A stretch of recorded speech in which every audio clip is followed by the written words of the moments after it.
As a neutron star approaches the Earth, there are two things that are going to happen. The internal core and the crust of the Earth would start to get heated up and it would start to become molten, and this would result in earthquakes on a scale that we've never seen.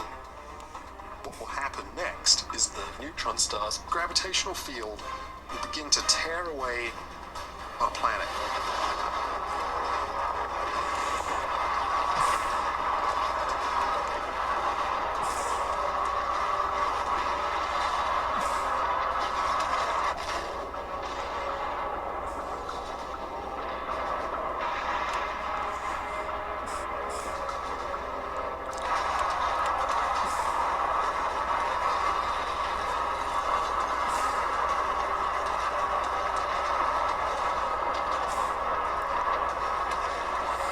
Once the Earth's atmosphere, the Earth's oceans, and the Earth's crust start to become perturbed, it's going to kill people pretty quickly.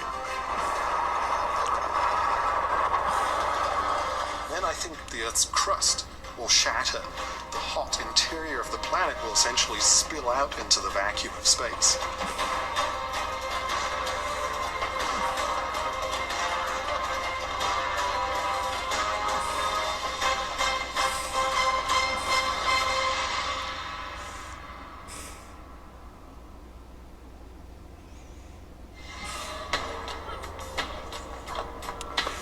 By the time the neutron star literally rips the Earth to pieces, everybody on the Earth is already going to be dead from radiation or volcanism or any number of other things.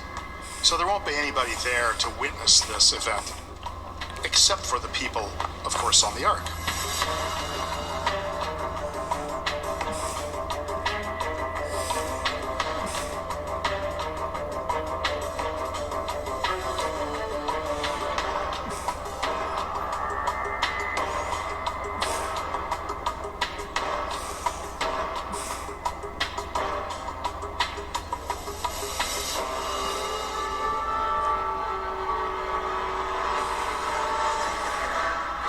The material of a shredded Earth can do a couple of things.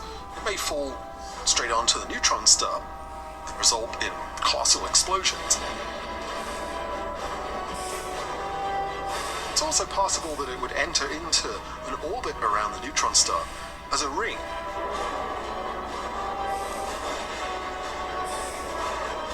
So in fact, our planet could become a ring system.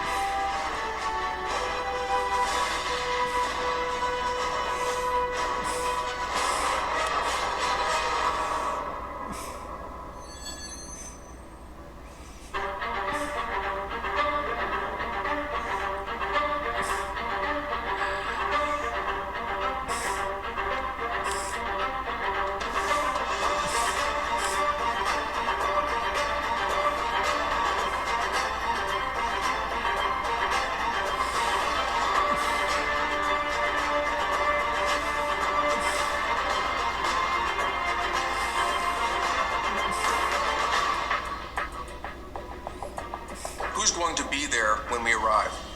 The human life expectancy currently is about 70 years. So by the time we reach the distant planet that is our target, chances are most of the original people who got on the Ark ship aren't going to be around. Clearly those who were in their 50s and 60s when the journey began won't make it. Most likely to be the younger children. You can imagine that being a very emotional experience because they know they've reached the end of their long journey and they were successful, but in some ways they've only started it. Imagine the flood of emotions that these people are going to feel the first time they see the surface of this planet. But now they're tasked with doing something that's even more immense. Now they have to go down to this planet and rebuild human civilization on a new world.